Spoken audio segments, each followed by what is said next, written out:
အားလုံးပဲမင်္ဂလာပါ Midnight Chronicles Channel ကနေပြီးတော့ပြန်လည်ကြိုဆိုလိုက်ပါတယ်ကျွန်တော်ဒီနေ့တင်ဆက်ပေးခြင်းတဲ့မူခင်းကတော့အမျိုးသမီးတစ်ယောက်ကအတအမခံငွေကြေးတွေကိုရချင်တဲ့အတွက်ကြောင့်မလို့သူ့ရဲ့တငယ်ချင်းရဲ့အသက်ကိုပါမငဲ့ပဲနဲ့ရဲဆက်ဆက်ကြံစီပြီးတော့ကျူးလွန်ခဲ့တဲ့ story လေးကိုမှရှုပ်ထွေးတဲ့မူခင်းတစ်ခုကိုပြပေးမယ်ပေါ့နော်အဲ့တော့ကျွန်တော်တို့မူခင်းကိုစလိုက်အောင်2016ခုနှစ်ဩဂုတ်လ16ရက်နေ့မှာဒီအမှုအဖြစ်ပြက်ခဲ့တာပေါ့နော်အသက်33နှစ်အရွယ် Louis ဆိုတဲ့အမျိုးသားကMissouri ပြည်နယ် Offalo မြို့မှာရှိတဲ့အသက်58နှစ်အရွယ် Panhab ဆိုတဲ့အမျိုးသမီးရဲ့နေအိမ်ခြံဝင်းထဲကိုအဲ့ဒီနေ့မှာဝင်သွားခဲ့တယ်။ Louis ကလွန်ခဲ့တဲ့နှစ်အနည်းငယ်ကမှကားမောက်ထားတဲ့အတွက်ကြောင့်မလို့ဒီခန္ဓာကိုယ်ပိုင်းဆိုင်ရာရောစိတ်ပိုင်းဆိုင်ရာရောမတန်မဆွမ်းဖြစ်နေတဲ့သူလည်းပဲဖြစ်တယ်ပေါ့နော်။အဲ့တော့သူအဲ့ဒီခြံထဲကိုဝင်သွားပြီးတော့မိနစ်ပိုင်းအကြာမှာပဲ Yes ခန်းစီကိုဖုန်းတစ်ခုဝင်လာခဲ့တယ်။အဲ့ဒီဖုန်းဆက်တဲ့လူကဘယ်သူလဲဆိုတော့အရန်ကမှ3လုံး6ချားနေတဲ့Panhab ဆိုတဲ့အမျိုးသမီးပဲဖြစ်တယ်။သူပြောပြတာဘယ်လိုလဲဆိုတော့သူ့ရဲ့အိမ်ရှိမှာကားဆက်နိုးပြီးတော့ထိုင်နေတဲ့အမျိုးသားတစ်ယောက်ကပေါ့နော်။ဒါအစပိုင်းမှာတော့သူအမျိုးသားတစ်ယောက်လိုပဲပြောတယ်။ဒါပေမဲ့နောက်ပိုင်းအမှုဖော်တဲ့အခါကျတော့ Louis ဖြစ်နေတာပေါ့နော်။အဲ့ခုနဝင်သွားတဲ့ Louis ဆိုတဲ့အမျိုးသားကသူ့ကိုဓာတ်နဲ့ထောက်ပြီးတော့ဒီချင်းချောက်ပြီးတော့အတင်းဝင်တိုက်ခိုက်ခဲ့တယ်ဆိုပြီးတော့ပြောလာတယ်။ပြီးတော့ Rich ဆိုတဲ့သူရဲ့ပတ်စံကိုတွားထုတ်ဖို့အတွက်ဘန်ကိုအတင်းမောင်းခိုင်းနေတဲ့အချိန်မှာသူကအိမ်ထဲကိုအမြန်ပြေးဝင်သွားပြီးတော့သူရဲ့အိယာဘေးကစပွဲပေါ်မှာရှိတဲ့တနက်ကိုကောက်ယူပြီးတော့အဲ့ဒီအမျိုးသားကိုငါးချက်တိတိပစ်လိုက်တယ်ဆိုပြီးတော့ဒီ3လုံး6ချားပြီးတော့ပေါ့နော်ရဲတွေကိုဖုန်းဆက်ပြီးတော့ပြောပြခဲ့တယ်ဒီလိုနဲ့ရဲတွေရောက်လာတဲ့အခါမှာ Louis ကတေဆုံးနေပြီပေါ့နော်အဲ့ဒီမှာထူးဆန်းတာကတေဆုံးသူ Louis ရဲ့အိတ်ထဲမှာမဂဇင်းစာရွက်တူလေးတစ်ခုကိုတွေ့လိုက်ရတယ်အဲ့ဒီစာထဲမှာPanhabကိုအတင်းချင်းချောက်ပြီးတော့ပတ်စံထုတ်ခိုင်းဖို့နဲ့ပြီးရင်တော့အဲ့ဒီအမျိုးသမီးကိုတပ်ပစ်ဖို့အတွက်အသေးစိတ်ညွန်ကြားရေးသားထားတာတွေကိုတွေ့လိုက်ရတယ်။အဲ့လိုနဲ့စုံစမ်းစစ်ဆေးတဲ့သူကတော်တော်လေးကိုခေါင်းစားသွားကြတယ်ပေါ့နော်။ Red ဆိုတဲ့သူကဘာတူလဲဒီဘာပတ်စံအကြောင်းကိုပြောနေကြတာလဲပေါ့နော်။ပြီးတော့ Louis ကိုဘယ်သူကခိုင်းလိုက်တာလဲဆိုတော့မေးခွန်းတွေကလည်းအများကြီးထွက်ပေါ်လာခဲ့တယ်။ဒီဖြစ်စဉ်နဲ့ပတ်သက်ပြီးတော့ Yes ခန်းမှာ Panhab ဆိုတဲ့အမျိုးသမီးကိုစစ်ဆေးမေးမြန်းဖို့အတွက်လုပ်နေတဲ့အချိန်တစ်ပတ်အကြာမှာပေါ့နော်။ထူးဆန်းတာတစ်ခုဖြစ်လာခဲ့တယ်။ဘယ်လိုဖြစ်တာလဲဆိုတော့ Panhab ဆိုတဲ့အဲ့ဒီအမျိုးသမီးကရဲတွေနဲ့စစ်ဆေးနေရင်းနဲ့ပေါ့နော်အိမ်သာခဏသွားချင်တယ်ဆိုပြီးတော့ရဲတွေကသူ့ကိုလွတ်လိုက်တဲ့အချိန်မှာဒီမိနစ်ပိုင်းအကြာလောက်မှာပဲပေါ့နော်သူ့ကိုသွေးအိုင်ထဲမှာလဲကျနေတာကိုတွေ့လိုက်ရတယ်သူကဘောပန်တချောင်းနဲ့သူ့ရဲ့လက်ကောက်ဝတ်တွေပြီးတော့လေပင်တွေကိုပေါ့နော်သူကိုယ်တိုင်အတင်းဒီလိုထိုးဆွပြီးတော့လီးဖြတ်ထားတဲ့ပုံစံမျိုးအခြေအနေနဲ့တွေ့လိုက်ရတာပေါ့နော်အဲ့တော့ဒီ Panhab ဆိုတဲ့အမျိုးသမီးကဘာတူလဲဆိုတာကိုပြောပြရလို့ရှိရင်သူ့ရဲ့မူလနာမည်ကPan Newman လို့ခေါ်တဲ့ဒီအမျိုးသမီးပေါ့နော်သူက1948ခုနှစ်အောက်တိုဘာလ10ရက်နေ့ဒီအခုဖြစ်ပျက်ခဲ့တဲ့ Missouri ပြည်နယ် Devils မှာမွေးဖွားခဲ့တာပေါ့နော်သူက Riverview Gardens အထက်တန်းကျောင်းမှာတက်ခဲ့ပြီးတော့ကျောင်းပြီးတာနဲ့ချက်ချင်းပဲဒီအိမ်ထောင်ပြုတ်ခဲ့တဲ့အမျိုးသမီးပေါ့နော်ဒီလိုနဲ့သူအိမ်ထောင်ပြုတ်ပြီးခဏအကြာမှာကျတော့သူတို့လင်မယားနှစ်ယောက်ကသမီးလေးတစ်ယောက်ရခဲ့တယ်ဒါပေမဲ့အိမ်ထောင်တက်တန်း6နှစ်မှာပဲဒီသူတို့နှစ်ယောက်ကွာရှင်းခဲ့ကြတယ်ပေါ့နော်အဲ့နောက်မကြခင်မှာပဲ Maher ဆိုတဲ့အမျိုးသားနဲ့တွေ့ပြီးတော့နောက်အိမ်တော်ထပ်ပြလိုက်ကြတယ်ပေါ့နော်အဲ့ဒီမှာလဲသားတယောက်ရခဲ့တယ်ဒီလိုနဲ့သူက Max ဆိုတဲ့အမျိုးသားနဲ့မင်္ဂလာဆောင်လိုက်တဲ့အချိန်မှာသူ့အမျိုးသားရဲ့မျိုးရိုးနာမည်ကိုယူလိုက်ရတဲ့အတွက်ကြောင့်မလို့သူ့ရဲ့မူရင်းနာမည် Pan Newman ဆိုတဲ့နာမည်ကနေပြီးတော့ Panhab ဆိုတဲ့နာမည်ဖြစ်လာတာပေါ့နော်သူက State Fund ဆိုတဲ့ company မှာရုံးစည်းရေးတယောက်အနေနဲ့အလုပ်လုပ်ကိုင်နေတဲ့သူဖြစ်တယ်ပေါ့နော်အဲ့ဒီမှာပဲ Baxi Faria ဆိုတဲ့အမျိုးသမီးနဲ့တွေ့ပြီးတော့တငယ်ချင်းတွေဖြစ်လာကြတယ်။အဲ့လိုနဲ့2010ရောက်တဲ့အချိန်မှာ Panhab ကအလုပ်လက်မဲ့ဖြစ်သွားခဲ့တယ်ပေါ့နော်။သူကလွန်ခဲ့တဲ့နှစ်တွေတုန်းကလည်းစာရွက်စာတမ်းတွေမှာပေါ့နော်လက်မှတ်အတုထိုးတာမျိုးတွေလုပ်ခဲ့တဲ့အတွက်ကြောင့်မလို့အလုပ်တော်တော်များများကနေပြီးတော့အလုပ်ထုတ်ခံရဖူးတဲ့သူလည်းဖြစ်တယ်။အဲ့ဒါတည်းမကတည်းကသူကခါးနဲ့ခြေထောက်တွေမှာလည်းပြင်းပြင်းထန်ထန်နာကျင်တဲ့ဝေဒနာကိုခံစားနေရတဲ့သူလည်းပဲဖြစ်တယ်။ဒီလိုနဲ့ပေါ့နော် Panhab နဲ့ဒီ Baxi တို့ရဲ့ယဉ်ကျေးမှုတွေကဒီ Baxi ရင်သားကင်ဆာဖြစ်နေမှတိလိုက်ရပြီးတော့အခြေအနေတွေတဖြည်းဖြည်းဆိုးရွားလာတဲ့အချိန်ထိသူတို့နှစ်ယောက်ရဲ့တငယ်ချင်းတန်ရောစင်တွေကခိုင်မြဲနေကြတော့မယ်အဲ့ဒီအချိန်မှာ Panhab ကအလုပ်လည်းမရှိဘူးအချိန်လည်းရမ်းအားနေတဲ့အခါကျတော့သူ့ရဲ့တငယ်ချင်း Baxi ကိုဒီသွေးသားရင်းမဟုတ်ပေမဲ့လည်းပေါ့နော်အရန်ခင်တဲ့အတွက်ကြောင့်မလို့မငီးမညူပဲနဲ့ဆေးရုံထိလိုက်လံပြီးတော့ပြုစုဆောင်ရှောက်ပေးခဲ့တယ်အဲ့လိုနဲ့2017ကိုရောက်လာတဲ့အချိန်မှာ Baxi ခင်ဗျာသူ့ယောဂကနေပြန်ကောင်းလာဖို့အတွက်မျောလင့်ချက်လုံးဝမရှိတော့ဘူးဆိုတာကိုသိလိုက်ရတယ်။အဲ့ဒီချိန်မှာပဲ Baxi မှာအကြီးမားဆုံးစိုးရိမ်စိတ်တစ်ခုဝင်လာတယ် အဲ့ဒါပါလဲဆိုတော့သူမရှိတော့လို့ရှိရင်သူရဲ့သမီးလေးတွေပျော်ပျော်ရွှင်ရွှင်နဲ့ဘဝကိုဖျက်ဆီးနိုင်ပါမလားဆိုတဲ့ဒီစိုးရင်စိတ်ပေါ့နော်ဒီလိုအခြေအနေမျိုးဖြစ်လာမှာကိုသူရိပ်မိတဲ့အတွက်ကြောင့်မလို့လွန်ခဲ့တဲ့နှစ်တွေကတည်းကသူ့ရဲ့သမီးလေးတွေအတွက်အတအမခံထားပေးနေခဲ့တာပေါ့နော်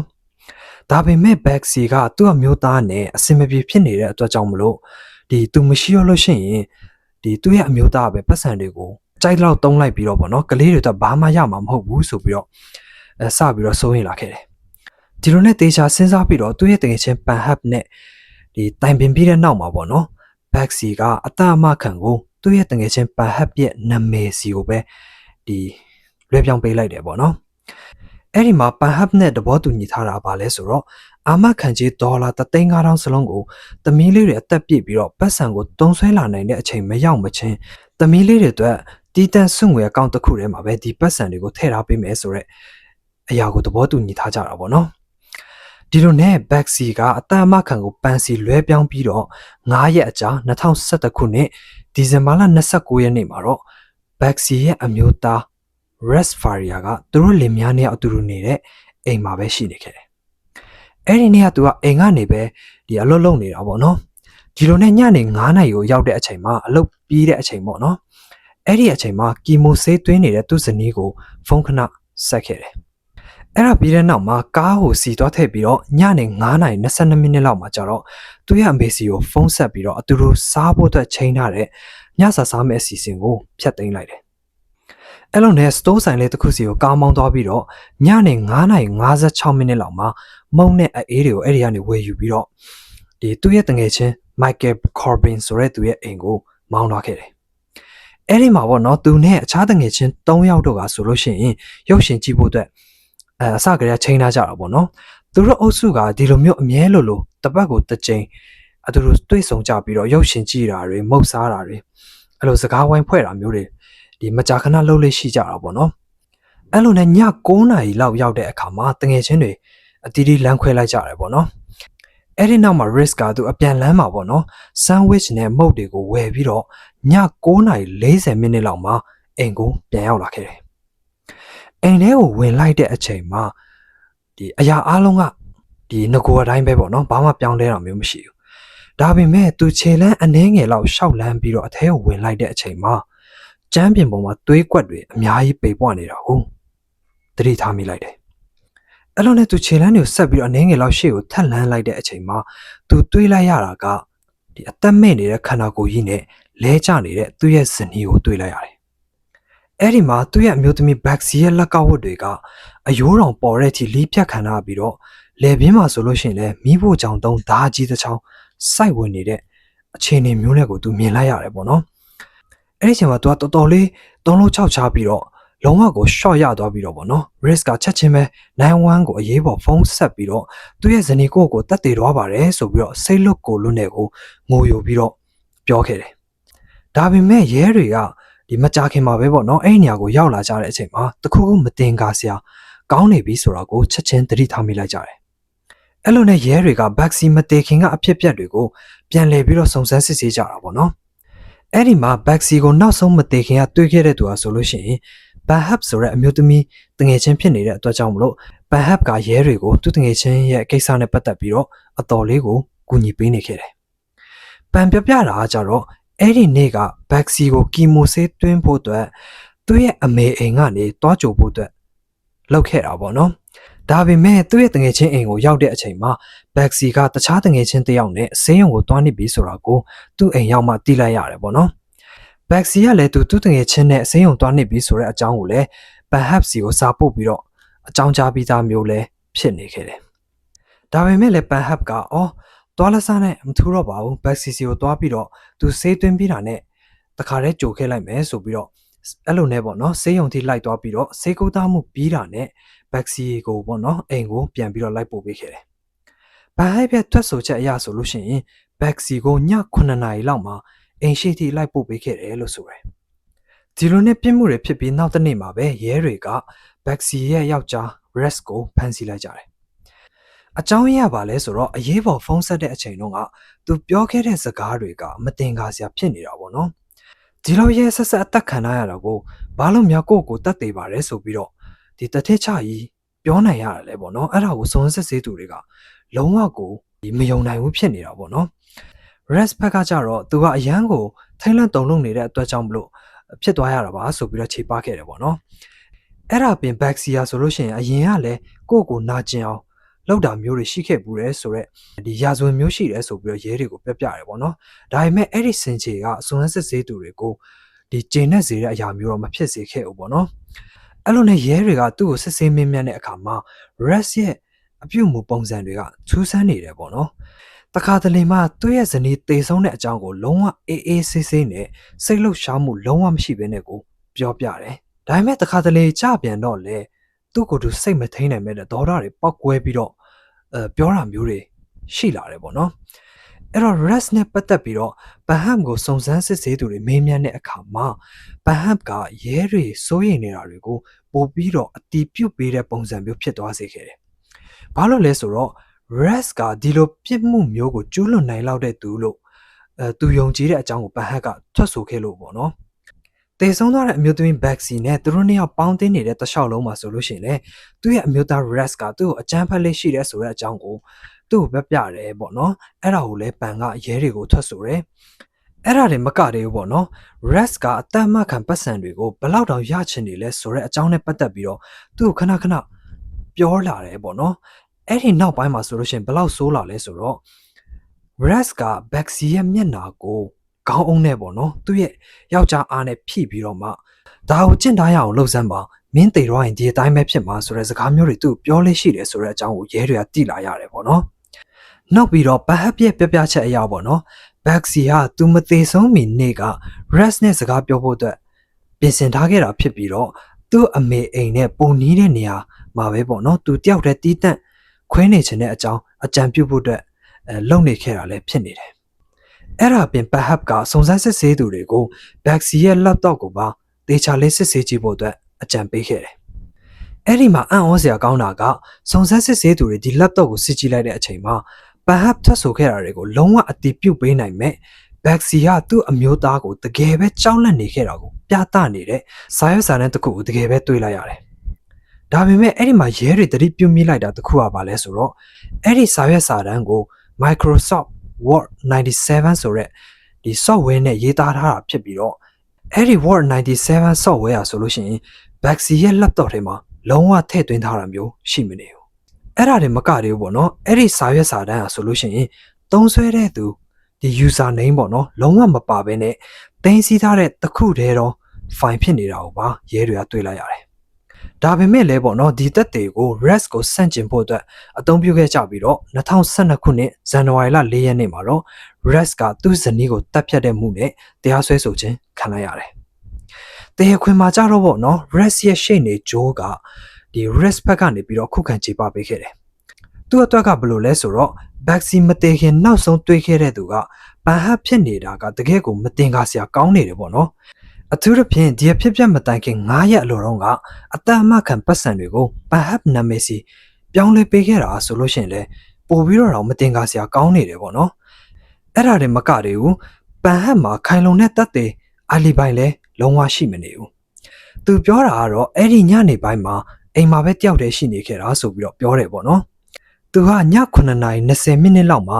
Baxi ကိုအိမ်ပြန်ရောက်ပြီဆိုတော့စာတိုလေးတစ်ခုပို့ခဲ့တယ်လို့ဆိုတယ်ဒါပေမဲ့အဲ့ဒါကိုသူ့ရဲ့ဖုန်းမှတ်တမ်းတွေထဲမှာစစ်ကြည့်လိုက်တဲ့အချိန်မှာကျတော့လုံးဝအချိန်တွေကမကိုက်ညီနေတာကိုတွေ့လိုက်ရတယ်။တခြားတစ်ဖက်ဖြစ်တဲ့ Baxi ရဲ့အမျိုးသား rest မှာကျတော့ခိုင်လုံတဲ့တပ်တွေတွေကအပြေးအဝနဲ့ကိုရှိနေပြန်တယ်ပေါ့နော်။အဲ့ဒီမှာတငယ်ချင်းတွေနဲ့တွေ့ခဲ့တာတွေကားကိုစီသွားထည့်တာတွေ store ဆိုင်မှာနှစ်ကြိမ်တိဒီမုတ်တွေတွားဝယ်ခဲ့တာတွေကို CCTV record တွေထဲမှာအတိအကျရှိနေတာပေါ့နော်။ဒါပေမဲ့တရေလိုပြရှိနေတဲ့ဘက်ကကြတော့ဒီ CCTV မှတ်တမ်းတွေကိုသူပြစ်မှုကနေလုံးဝလွတ်မြောက်တယ်ဆိုတဲ့သက်သေတွေထက်ပိုပြီးမတင်ကားစရာကောင်းတဲ့အချက်ဖြင့်မြင်လာကြတယ်။သူတို့အမြင်မှာကြတော့ဘယ်လိုမြင်တာလဲဆိုတော့ rest ကသူ့မှာပေါ့နော်လုံးဝအပြစ်မရှိတဲ့အကြောင်းကိုအကွက်ချဖန်တီးဖို့အတွက်ဒီသက်သေအထောက်ထားတွေကိုတမင်လိုက်ဆုဆောင်ထားတာမျိုးဖြစ်တယ်ဆိုပြီးတော့သူတို့ကမြင်တာပေါ့နော်။ဒါကိုရှင်းနေကြကဘယ်လိုပြန်ခြေပလဲဆိုတော့ CCTV မှတ်တမ်းတွေထဲမှာrest ဝတ်ဆင်ထားတဲ့အဝတ်စားတွေကဆိုလို့ရှိရင်ရဲတွေနဲ့အရေးပေါ်ဖွဲ့တွေအဲ့ဒီနေ့ရောက်လာတဲ့အချိန်မှာသူဝတ်ထားတဲ့အဝတ်စားတွေနဲ့ လုံးဝကိုအတူတူပဲဖြစ်နေတဲ့အကြောင်းအခိုင်အမာကိုပြောကြားခဲ့တယ်အကယ်လို့များပေါ့နော်ရရဆက်ဆက်တက်ဖြတ်ခဲ့တာဆိုလို့ရှိရင်ဒီအဝတ်စားတွေပေါ်မှာသွေးတွေတော့ပေချန်နေမှာပဲပေါ့ဒါပေမဲ့အဲ့ဒီနေ့တုန်းကသူ့မှာဘာသွေးမှပေမနေခဲ့ဘူးဒီမှာတခုရှိတာကအိမ်ထဲမှာ Rex ရဲ့သွေးစွန်းနေတဲ့အိမ်စီးဖက်နှက်ကိုတွေးခဲ့ရတာအကြတော့ပေါ့နော် Rex အတွက်အတော်လေးအားနည်းချက်တစ်ခုတော့ဖြစ်သွားခဲ့တယ်ဒီလိုနဲ့2013ခုနှစ်နိုဝင်ဘာလ18ရက်နေ့မှာတော့ Rex Faria ရဲ့တရေခွင်ကိုစတင်ခဲ့တယ်3ရက်အကြာနိုဝင်ဘာလ21ရက်နေ့မှာတော့အမိန့်ဒီဂရီချလိုက်ကြတယ်ပေါ့နော်အဲ့ဒီမှာ Rex ကသူ့ရဲ့ဇနီးကိုတပ်ဖြတ်တဲ့မှုနဲ့ခံဝင်နဲ့လုံးဝလွတ်မြောက်ခွင့်မရှိတဲ့ထောင်ဒဏ်တသက်တကြွပြစ်ဒဏ်ကြခံစေဖို့တော့ပေါ့နော်အမိန့်ချမှတ်လိုက်ကြတယ်ဒါပေမဲ့တရားရင်ဆိုင်မှုပြီးပြီးချင်းမှာပဲသူ့ရဲ့ရှေ့နေဂျိုးကအယူခံထပ်ပြီးတော့ဝင်ခဲ့တယ်ပေါ့နော်တခြားတစ်ဖက်မှာကြတော့ပန်ဟပ်ကဘက်ဆီရဲ့အသက်အမခံကြေး$3,500ကိုလက်ခံရရှိခဲ့တယ်ဒါပေမဲ့ဘက်ဆီနဲ့သူတို့နှစ်ယောက်အရင်ကသဘောတူထားခဲ့တယ်လို့မျိုးတော့ကလေးတွေအတွက်စုငွေအကောင့်တစ်ခုတွေကိုလုံးဝမထည့်ပေးခဲ့ဘူးအဲ့ဒါနဲ့ပတ်သက်ပြီးတော့ပန်ဟပ်ကိုရဲတွေကစုံစမ်းမေးမြန်းတဲ့အချိန်မှာပန်ဟပ်ကသူ့အမေရှာလီယာဆိုလို့ရှိရင်အဇိုင်းမာယောဂါနဲ့ဆုံးပါသွားတဲ့အတွက်ကြောင့်မလို့သူ့အမေရဲ့ကိစ္စတွေကိုလုပ်နေရင်းနဲ့ဒီကလေးတွေရဲ့အသက်အမခံကြေးပတ်စံတွေကိုမလုပ်ပေးနိုင်ပဲဖြစ်နေတာပါဆိုပြီးတော့ဆင်ခြေပေးခဲ့တယ်ဒါပေမဲ့အဲ့ဒီသူ့အမေရှာလီရဲ့တေဆုံးမှုနဲ့ပတ်သက်ပြီးတော့တေချာလေးပြန်လဲစုံစမ်းကြည့်လိုက်တဲ့အခါမှာကျတော့ဒီနေရာမှာလည်းမတင်ကားစရာမမှန်မကန်ဖြစ်နေတာတွေကိုထပ်ပြီးတော့တွေးလိုက်ရပြန်တယ်သူ့အမေရှာလီယာဆိုလို့ရှိရင်3ထပ်မြောက်ဝရန်တာကနေပြုတ်ကျပြီးတော့တေဆုံးသွားခဲ့တာမျိုးဖြစ်နေတယ်အဲ့ဒါတွေမကတည်းဘူးသူ့ရဲ့သွေးထဲမှာဆိုလို့ရှိရင်လေအိတ်ဆေးပမာဏတွေကပုံမှန်ထက်8ဆလောက်ကိုမှပိုများနေတာကိုပါထပ်ပြီးတော့တွေးလိုက်ရတယ်အံ့ဩစရာကောင်းတာတစ်ခုကရှာလီတေဆုံးပြီးနောက်မှာလဲရှာလီရဲ့ကိစ္စကနေပြီးတော့အသက်အမခံကြေး$5,000တောင်လက်ခံရရှိခဲ့တာမျိုးဖြစ်နေတယ်အဲ့ဒီမှာရှာလီပြုတ်ကျခဲ့တယ်ဆိုတော့ဝရန်တာတန်တန်းတွေဟာဆိုလို့ရှိရင်လေတမင်ဖြက်စီးထားတာမျိုးထင်ရှားနေတယ်စုံစမ်းစစ်ဆေးသူတွေရဲ့အဆိုအရပေါ့နော်ဒီတန်နဲ့လှုပ်ထားတဲ့အတန်းတွေဟာဆိုလို့ရှိရင်လုံးဝကိုအင်အားသုံးပြီးရိုက်ချိုးထားတဲ့ပုံစံမျိုးဖြစ်နေတယ်လို့ဆိုတယ်ရှာလီလိုမျိုးအသက်ကြီးပြီးတော့အားနေတဲ့အမျိုးသမီးတယောက်အနေနဲ့ဒီလိုမျိုးလုပ်နိုင်ဖို့ဆိုတာလုံးဝမဖြစ်နိုင်ဘူးသူနဲ့တပြိုင်တည်းပေါ့နော်အပြင်းအထန်သူ့ရဲ့ခန္ဓာကိုယ်နဲ့ဝင်ဆောင်မိတာမျိုးဒါမှမဟုတ်တယောက်ယောက်ကတွန်းထုတ်လိုက်မှပဲဒီတန်တန်းတွေဟာဆိုလို့ရှိရင်ကျိုးသွားနိုင်တဲ့အခြေအနေမျိုးပေါ့နော်ဒါပေမဲ့လည်းရှာလီရဲ့တေဆုံးမှုကိုဘယ်သူမှထပ်ပြီးတော့အသေးစိတ်စုံစမ်းမေးမြန်းတာမျိုးမရှိခဲ့ကြဘူးဒီလိုနဲ့ပဲဒီအမှုကိုမတော်တဆအမှုအဖြစ်ပဲမြန်မြန်ဆန်ဆန်နဲ့ကိုတတ်မှတ်လိုက်ပြီးတော့အမှုကိုပိတ်သိမ်းလိုက်ကြတယ်ဒီမှာရှာလီမသေးဆုံးခင်လနေငယ်လောက်ကရိုက်ကူးထားတဲ့ဗီဒီယိုတစ်ခုထဲမှာဆိုလို့ရှိရင်ပန်ဟပ်ကငါမေသေးသွားလို့ရှိရင်ငါ$တန်း3လောက်ရမှာကွာဆိုပြီးတော့ပြောခဲ့တာမျိုးရှိနေတယ်ပေါ့နော်အဲ့လိုမျိုးရှိနေတာတော့မှဒီအမှုကိုရဲတွေကလုံးဝကိုပိတ်ချလိုက်ကြတယ်ဒါကိုကြည့်ချင်အပြင်ရဲတွေကဒီအမှုနဲ့ပတ်သက်ပြီးတော့တော်တော်လေးကိုပေါ်ဆခဲ့တယ်ဆိုတာသိတာနေတယ်ပေါ့နော်ဒီလိုနဲ့ပဲ2014ခုနှစ်ကိုရောက်တဲ့အချိန်မှာတော့ဘက်ဆီရဲ့သမီး2ယောက်ကပန်ဟပ်ကိုတရားစွဲလိုက်ကြတယ်အကြောင်းရင်းကဘာလို့လဲဆိုတော့အမေဖြစ်သူရဲ့ပတ်စံတွေကိုသူတို့တပြားတစ်ချက်မှမရခဲ့ဘူးဆိုတဲ့အတွက်ကြောင့်မလို့ပေါ့နော်အဲ့လိုနဲ့ဒီလိုတရားစွဲရင်းနဲ့သမီးတွေဘက်ကအနိုင်ရသွားပြီးတော့တရေခွင်အပြီးမှာ$3,000ရော်ကြေးရခဲ့ကြတယ်အဲ့ဒီနောက်မကြာခင်မှာပဲ Rex ရဲ့အယူခံကိုပါတရားရုံးကလက်ခံအတည်ပြုပေးလာခဲ့တယ်အဲ့ဒီမှာ Rex ရဲ့အရင်ကရှိနေဖြစ်တဲ့ဂျိုးဟာဆိုလို့ရှိရင် Baxi ကိုတတ်ဖို့ပြစ်မှုကျူးလွန်ခဲ့တယ်ဆိုတဲ့အကြောင်းပြချက်ရောအခွင့်အရေးပါရှိနေတဲ့ဘဟတ်ဖတ်ကိုပဲထပ်ပြီးတော့ထောက်ပြလာခဲ့တယ်ပေါ့နော်ဒါကိုကြားတဲ့အချိန်မှာဘဟတ်ကသူမသေးမချင်းဒီအမှုကိုပြန်ပြီးတော့ခုခံထွက်ဆိုမယ်ဆိုပြီးတော့လှုပ်လာတယ်ပေါ့နော်အခင်းဖြစ်ပွားတဲ့နေ့ကပြစ်မှုဖြစ်တဲ့အချိန်မှာ Rex ကိုသူ့တငယ်ချင်းရဲ့ကားပေါ်ကနေဆင်းလာတာကိုသူကိုယ်တိုင်တွေ့ခဲ့ရတယ်ဆိုပြီးတော့ထွက်ဆိုလာခဲ့တယ်ဒါပေမဲ့အဲ့ဒီထွက်ဆိုချက်ကအလွယ်တကူနဲ့ပဲပြက်ပြဲသွားခဲ့တယ်ဘာလို့လဲဆိုတော့အဲ့ဒီအချိန်တုန်းက Rex ဟာ store ဆိုင်ထဲမှာရှိနေခဲ့တယ်ဆိုတာကို CCTV မှတ်တမ်းတွေထဲမှာအတိအကျတွေ့လိုက်ရလို့ပဲဖြစ်တယ်ပေါ့နော်ဒီလိုနဲ့ဘဟပ်ရဲ့တခြားထွက်ဆိုချက်တွေကိုပါလုံးဝယုံကြည်လို့မရနိုင်တော့တဲ့အတွက်ကြောင့်မလို့2015ခုနှစ်နိုဝင်ဘာလ9ရက်နေ့မှာတော့ Rex ဟာအပြစ်လုံးဝမရှိကြောင်းစီရင်ချက်ချမှတ်ခံရပြီးတော့အမှုကနေပြီးတော့လုံးဝလွတ်မြောက်သွားခဲ့တယ်ဒါပေမဲ့လည်းပေါ့နော်ဘဟပ်ကိုလူတက်မှုနဲ့တရားစွဲဖို့ကြပြန်တော့လေတက်တဲ့အထောက်ထားကလုံးဝမလုံလောက်ဘူးဖြစ်နေပြန်တယ်ဒီလိုနဲ့ပေါ့နော်ရဲတွေကဒီအမှုနဲ့ပတ်သက်ပြီးတော့အဆဆုံးကိုပြန်ပြီးတော့လေ့လာတယ်ပေါ့နော် ဒီလိုနဲ့အချိန်တွေကုန်လွန်လာခဲ့ပြီးတော့2016ခုနှစ်ဩဂုတ်လ16ရက်နေ့ရောက်တဲ့အခါမှာကျွန်တော်ခုနတုန်းကဒီဗီဒီယိုရဲ့အစမှာပြောခဲ့တဲ့အဖြစ်အပျက်တွေကထပ်ပြီးတော့ဖြစ်လာခဲ့တာပေါ့နော်အဲ့ဒီမှာအသက်33နှစ်အရွယ် Lewis ကဆိုလို့ရှိရင် Bahab ကိုတိုက်ခိုက်ခဲ့တယ်လို့ဆွဆွဲခံရတဲ့အတွက်ကြောင့်မလို့ Bahab ရဲ့ခြံဝင်းထဲမှာပဲတနက်နဲ့5ချက်ပစ်ခံရပြီးတော့တိတ်ဆုံးသွားခဲ့တာပေါ့နော်အဲ့ဒီတော့ Bahab ကဒီလူကိုအရင်ကတခါမှလုံးဝမမြင်ဘူးပါဘူးဆိုပြီးတော့ညင်းဆိုခဲ့တယ်ပေါ့နော်ဒါပေမဲ့စုံစမ်းစစ်ဆေးသူတွေကဆိုလို့ရှိရင် Bahab ရဲ့ဒီစကားနဲ့လုံးဝကိုဆန့်ကျင်နေတဲ့မတင်ကားစရာပတ်ဝန်းကျင်တက်တဲ့အထောက်ထားအများကြီးကိုသတိထားမိလာကြတယ်အဲ့လိုနဲ့တပတ်အကြာရဲစခန်းမှာဒီကိစ္စနဲ့ပတ်သက်ပြီးတော့ Bahab ကိုမေးမြန်းဖို့လုပ်တဲ့အခါမှာ Bahab ကအိမ်ဒါခဏသွားချင်တယ်ဆိုပြီးတော့ခွင့်တောင်းပြီးတော့ပေါ့နော်အိမ်ဒါထဲမှာသူ့မှာပါလာတဲ့ဘောပန်ချောင်းနဲ့သူ့ရဲ့လက်ကောက်ဝတ်တွေကိုအတင်းထိုးဆွပြီးတော့လီးဖြတ်ခဲ့တာပေါ့နော်အဲ့ဒီမှာသွေးတွေအများကြီးထွက်ပြီးတော့သေမလို့ဖြစ်သွားခဲ့တယ်ဒါပေမဲ့ဆေးရုံကိုအမြန်ရောက်သွားတဲ့အတွက်ကြောင့်မလို့တေကန်ကနေပြီးတော့လွတ်သွားတယ်ပေါ့နော်ရဲတွေကလည်းဒီအမှုကိစ္စအတွက်သူ့ကိုဆက်ပြီးတော့မေးမြန်းရမယ်ဆိုပြီးတော့ဆေးရုံထီကိုလိုက်ပြီးတော့မေးမြန်းကြတယ်ပေါ့နော်ဘာလို့များရဲတွေကဆေးရုံဆင်းတဲ့အထိမဆောင်ဘဲနဲ့အဲ့လောက်တောင်အလော်တကြီးဖြစ်နေရတာလဲဆိုတော့ Lewis မတေခင်တနာရီအလိုတုန်းက Bahab ရဲ့ဖုန်းလိုင်းတင်နေရဆိုလို့ရှိရင် Lewis နေတဲ့ရက်ကွက်ထဲမှာရှိနေခဲ့တာကိုရဲတွေကသတိထားမိလိုက်ကြလို့ပဲပေါ့နော် Bahab ကကြတော့ Lewis ကိုအရင်ကလုံးဝမမြင်ဘူးပါဘူးဆိုပြီးတော့ညင်းဆိုထားတာလေနော်အဲ့ဒါတွေမကသေးဘူး Bahab ရဲ့ထွက်ဆိုချက်ထဲမှာ Lewis ကသက်စီရောင်ဒီစိမ့်ပြရအောင်ရောင်ပေါ့နော်ကားတစ်စီးပေါ်ကနေဆင်းလာတာဖြစ်ပြီးတော့အဲ့ဒီကားထဲမှာစပင်တိုတိုနဲ့အမျိုးသားတစ်ယောက်ကမောင်းနေနေတာကိုတွေ့ခဲ့ရတယ်ဆိုပြီးတော့ထွက်ဆိုထားတာရှိနေတာပေါ့နော်သူပြောပြတဲ့အဲ့ဒီအမျိုးသားပုံစံဆိုလို့ရှိရင် Rex ရဲ့ပုံစံနဲ့လုံးဝကိုကွက်တီဖြစ်နေတယ်အဲ့ဒီတော့မှပဲစုံစမ်းစစ်ဆေးသူတွေကအဖြစ်ပြက်အဟောင်းတွေကိုပြန်ပြီးတော့ဆက်ကြည့်လိုက်ကြတာပေါ့နော်အဲ့ဒီမှာ Rex တယောက်ထောင်ကနေပြန်လွတ်မြောက်လာတာကို Bahab ကမကျေနပ်နိုင်ပဲနဲ့ဒီတစ်ခါမှလဲ Rex ကိုပဲအပြစ်ပုံချဖို့အတွက်ပေါ့နော်နောက်တစ်ချိန်ကြံစီနေပြီဆိုတာကိုရဲတွေကရေးမိသွားကြတယ် Lewis မတေခင်ရပ်ပိုင်းအလုံးမှာပေါ့နော်အမျိုးသမီးတစ်ယောက်ကရဲစခန်းစီကိုလာပြီးတော့မှသူ့ရဲ့အိမ်ရှိရာ CCTV မှတ်တမ်းနဲ့သူလာရောက်တိုင်ကြားခဲ့ဘူးတာမျိုးရှိနေတယ်အဲ့ဒီအမျိုးသမီးထွက်ဆိုတာဘယ်လိုလဲဆိုတော့ဩဂုတ်လ10ရက်နေ့တုန်းကပေါ့နော်စပင်ရွှေဝါရောင်နဲ့အမျိုးသမီးတစ်ယောက်သူ့အိမ်ကိုရောက်လာပြီးတော့သူ့ကိုသူ KT ပါဆိုပြီးတော့မိတ်ဆက်လာခဲ့တယ်လို့ဆိုတယ်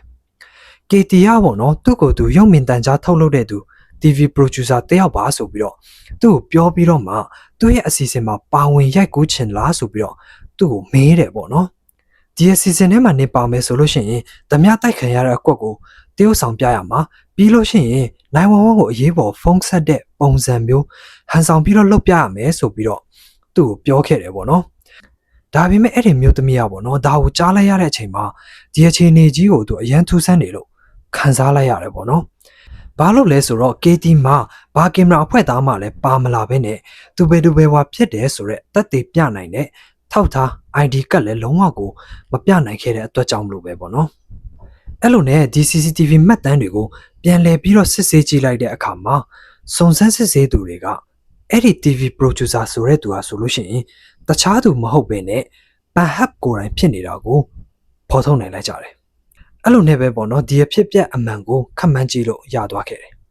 Bahab ကပထမမျိုးသမီးကိုစီးရုံးလို့မရတော့တဲ့နောက်မှာသူ့ရဲ့ကားကိုဆက်မောင်းသွားပြီးတော့စိတ်ပိုင်းဆိုင်ရာရောခန္ဓာကိုယ်ပိုင်းဆိုင်ရာပါမတန်မစွမ်းဖြစ်နေတဲ့ Lewis နဲ့တွားပြီးတော့တွေ့ဆုံခဲ့တာမျိုးဖြစ်နေတာပေါ့နော်